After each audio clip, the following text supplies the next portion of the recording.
deftere makko nde indiri hijratu suada'i wa rihlatu shuhada'i gonnuɗen koye hello capanɗe jeegom e ɗiɗi woni 62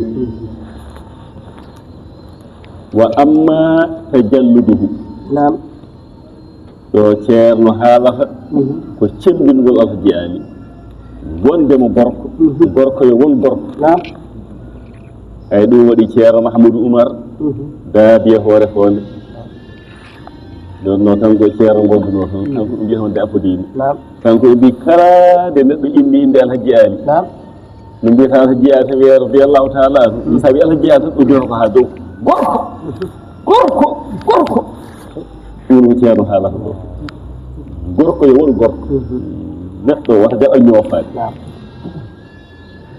ceerno wi wa amma tajalluduhu fa zahirum wondemo gorko cembinɗo dariiɗo ceerno wi fa zahirum ɗum no feeñi min no mi haalande on koko on ganda ko majjuɗon ko feeñani ko ɗo ko ɗum ɗo no feeñi ceerno wi la yahtaju ɗum boom harjinani ila ta'ammulin teskade kala gurduɗo gonɗuɗo e seydil haji ali na andi goragu makko ko hunde feeñde ceerno wi la yanuhu lahu wajhu lhaqqi fi kulli shay'in illa bayyanahu wala yamna'uhu min dhalika shay'un ɗum noon ko goragu waɗata noon la yanuhu lahu feeñantamo wajhu lhaqqi yeeso goonga kala ɗo andi ɗum ko goonga Allah wonɗo fi kulli shay'in e kala hunde noon ala fof ɗo goonga feeñanta ɗum illa bayyana wonata o feññini goonga o kanko ala hen ɗum ɗo maslaha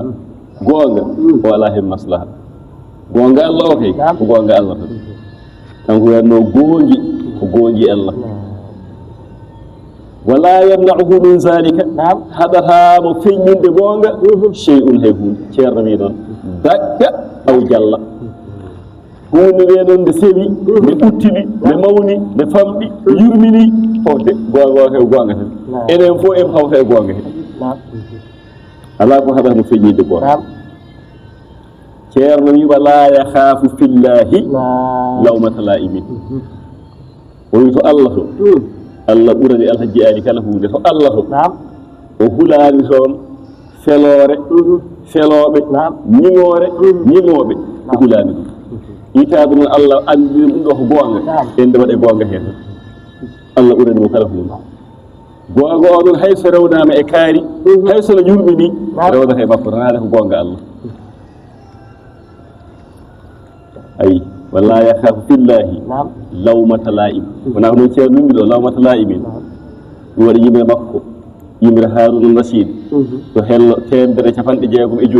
a yiyat toon yimre nde omo addi toon yimre nde nan ɗo e nder deftere he Haruna Rashid no wiya alimta wa allamta al ibada wa lam takhaf ala sunnati al muhtari lawmata la'imi welo ceerno haali ɗo ɗum waɗi ceerno nde sifi alhaji ali o sifi o wi Haruna Rashid Diallo ko haali e makko ko fof ko goonga hisa ceerno noon addi yimre nde waɗirndir tampon te yimre nde ko bindi capanɗe ene heewi no mbimaɓe ni deftere ne haɗa jogui deftere nde sa he ƴeewoya yimre nde hello 160 capanɗe jeegom e tati capanɗe jeegom e nayyi capanɗe jeegom e joyyi fof ko yimre nde woni toon wonde alhaji ali sinci wuuro mum o sinci wuuro makko Madina alhaji o noddi e gueɗe nayyi o wi alhaji ali noddi ko e diina l'islam laaɓɗo o alhaji ali noddi ko e sunna o noddi ko e tijaniya o noddi ko e jokkere en ɗo o waɗi hen noon yimre nden yimre noon ceerno waɗi ɗum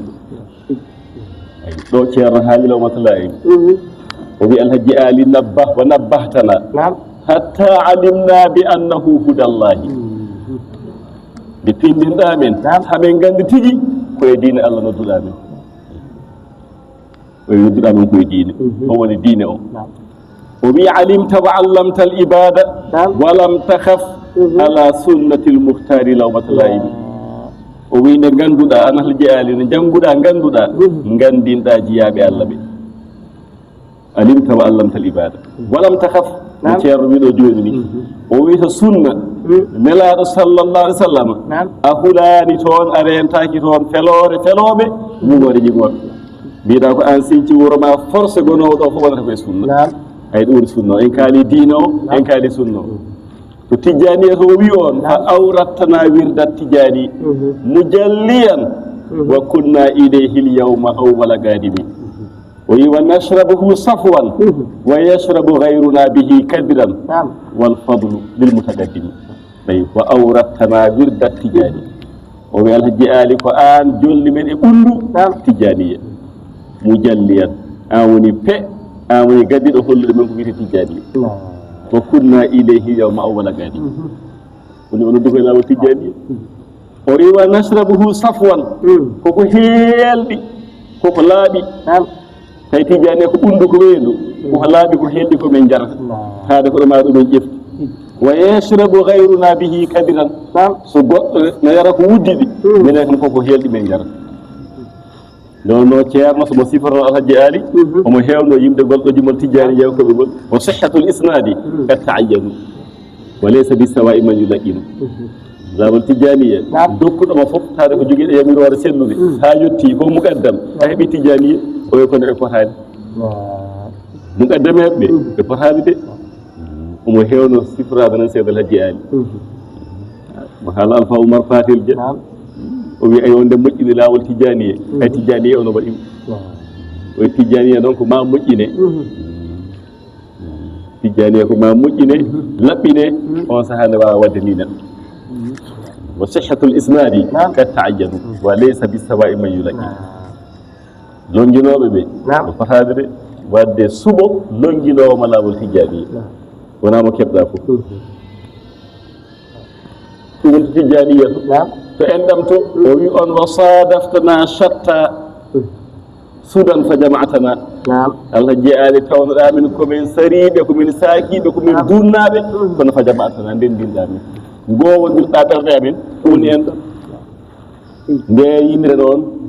ceerno yooɗa yimre nde o addinde deftere ma en garwe hen ɗi jimɗi ndewanmami ɗo ɗi kanƴi fof eɗe yimre he o wi alhaji ali kay goonga allah o hulani toon o rentaki toon feloɓe ñimore ñigon ceerno wi wala yastahyi min ishari l haqqi inde al khassi wal ammi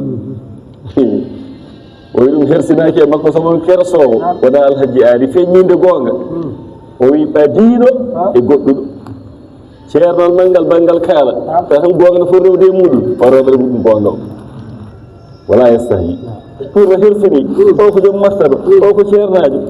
o foti ko ñawoyede nder fotani ñawede ko bomal ga caali ga ala o wona alhaji ali ɗum ceerno haali wala yastahyi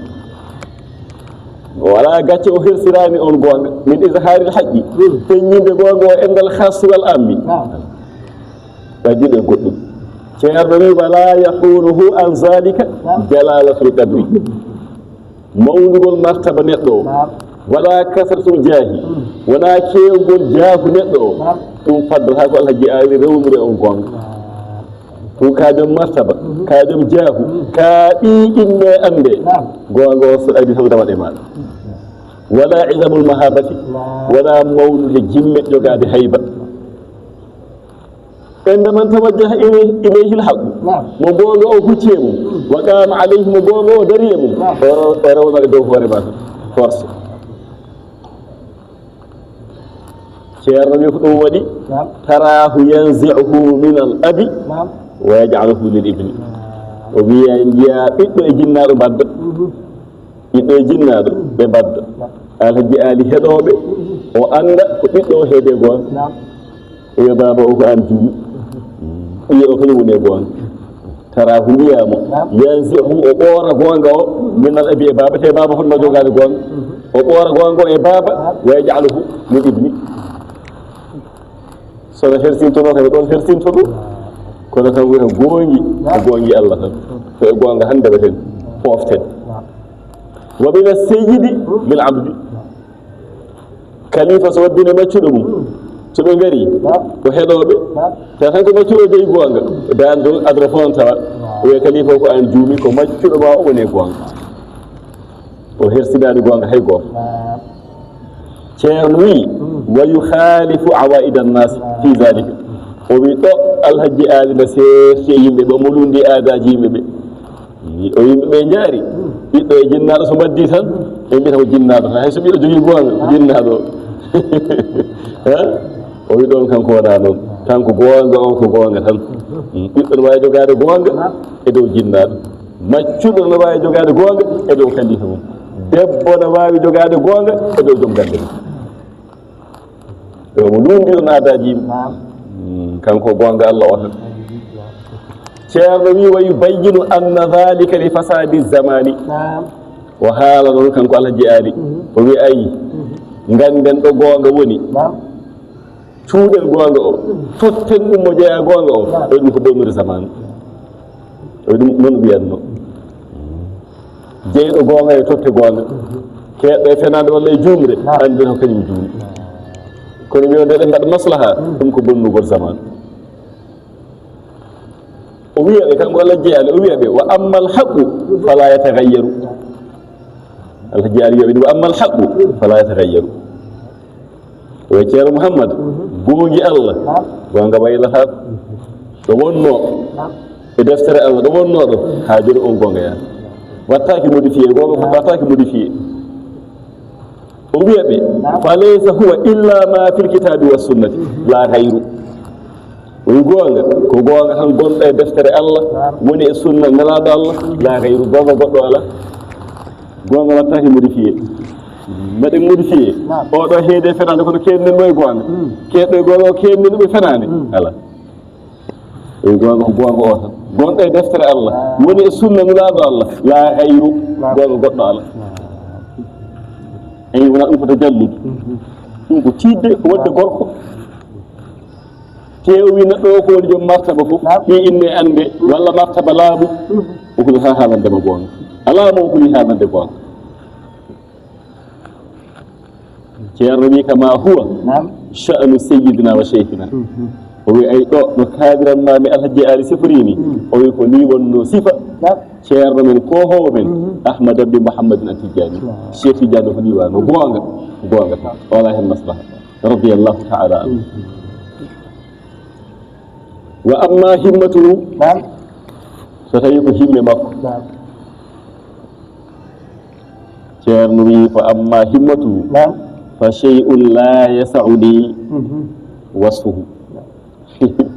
o wi himme alhaji ali o wi ɗum kanko mi ala taano kalirmi ɗum mi alana ɗum ta wawi jooɗa duuɓi temedere mboɗo haala himme o mi gaynani mi alana ɗum ta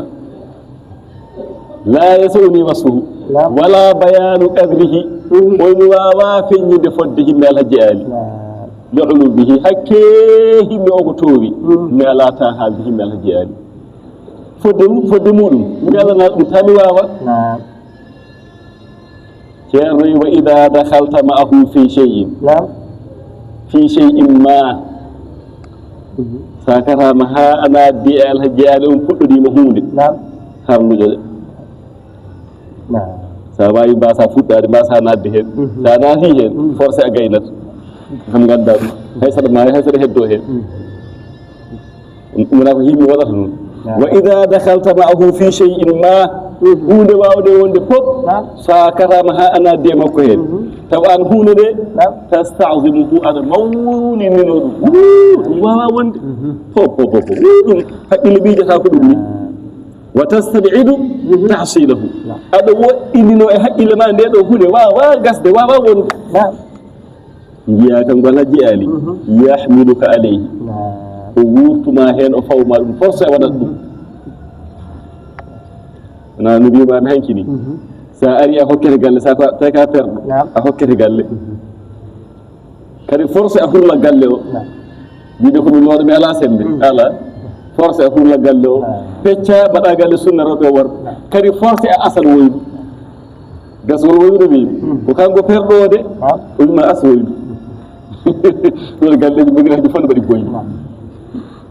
enen ɗo goote ɓe suyama nanngu pikku gonɗo e asowoydu andi to ɗum wawa wonde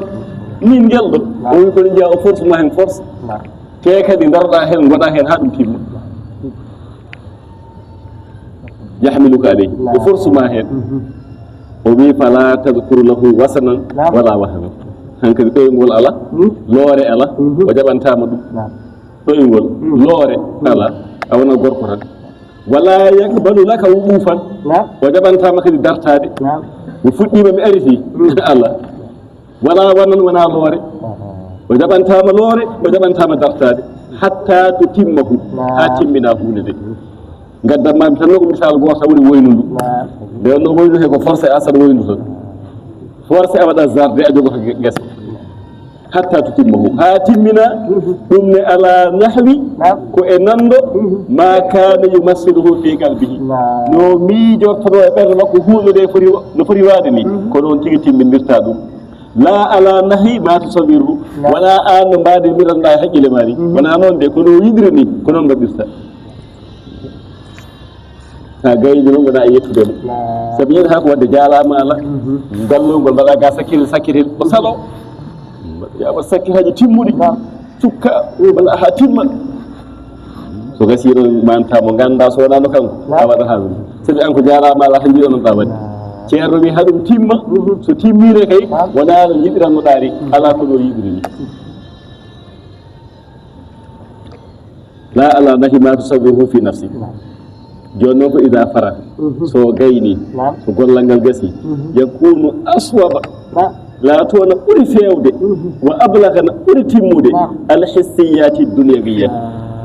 ko so ete e aduna so galle ma wonɗo kala garɗo daroye o galle yooɗi ay ɗi cuuɗi ay ɗi cuuɗi tiba ay ɗi tibaji mbayi yodde ay no wayi fewde ay o galle no wayi labde yimɓe fof goɗa e yemde ɗon noon ko hissiyati ko yimɓe tawi jite mumen ɗum ko himɓe makko mo ngannduɗaa yimɓe ne fawa heen gite mo mbimami ni ko wayno asde boyɗi en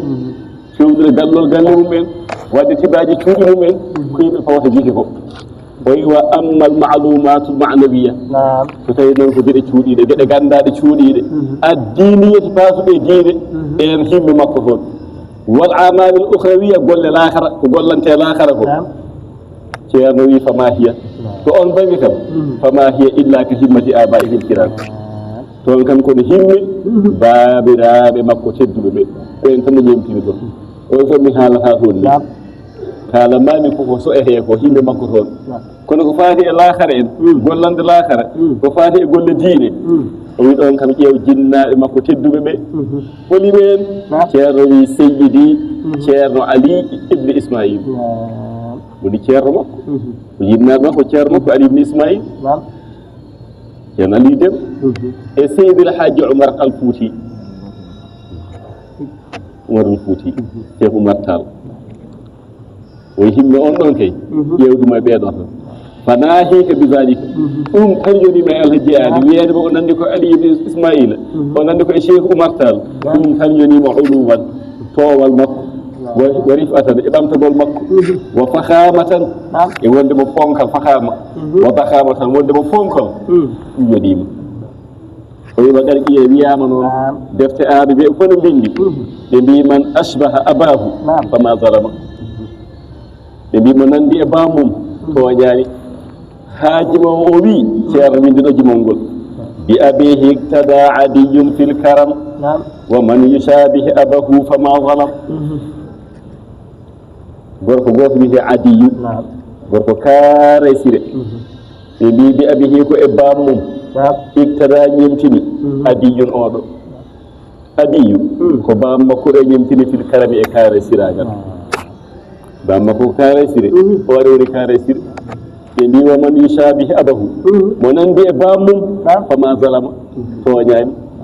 mo nandi e bammum toñani goto e tati o toñani goto e tati kala mo nandi e bammum fama zalama ummahu o toñani nene makko ɓiɗɗo e artu bammum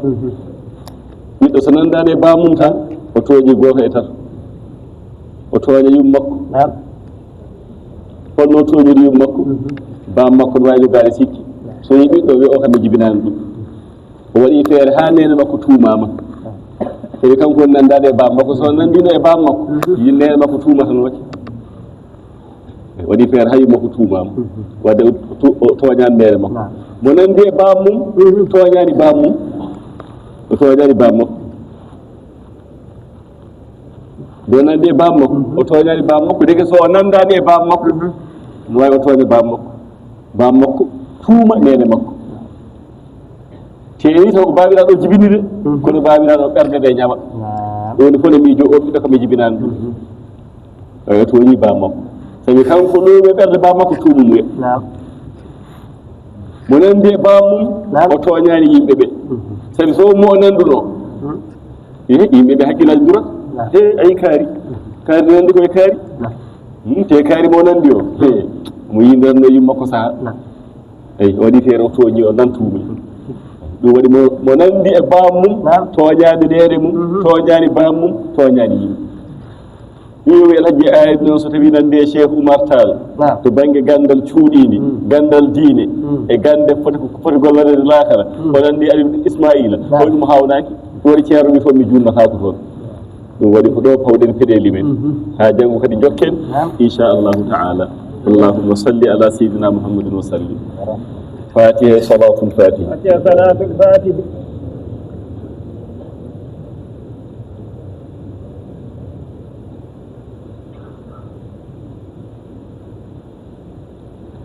الحمد لله رب العالمين يلا جبني يا رب ما شاء الله يا رب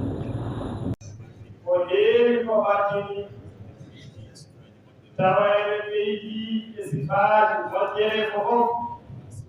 ɓe jaari rasulillahi sallllahu alayhi wa sallama gelen sifteje qur'ana ɗi mbaɗaɗe lewru heedi jogolɗi waɗaneeji ɗi haare naafilaji ɗi haare sadakeji ɗi haare nafakeji ɗi fof yo Allah jaɓareeɗum kadi sikki alaa Allah koko jaɗi ko noon nelaaɗo Allah wi sallllahu alayhi wa sallama lewru hobole muyur meeɗen kala ko faada heene moƴƴere Allah jaɓat nde wonno ko faddoto ɗon ko fof koko faddaa fattotonoɗum ko iblisa e seydane iblisa noon ko kañum woni seydane iblisa e ɓesgu mum fof ko ɗumma e nder ɓe nduɗo lewru ko ɗum noon fattotono moƴƴereji ɗi jomum kala ko aanani e nduɗo lewru Allah yantani hen tan yo Allah ko en fandinde bi jaahi rasulillahi sallllahu alayhi wa sallama ɗum ɗon ganniyoɗen ɗofodiren ko aaw eɗen monto heen ceerno mbaɗen fatiha e salatul fatihi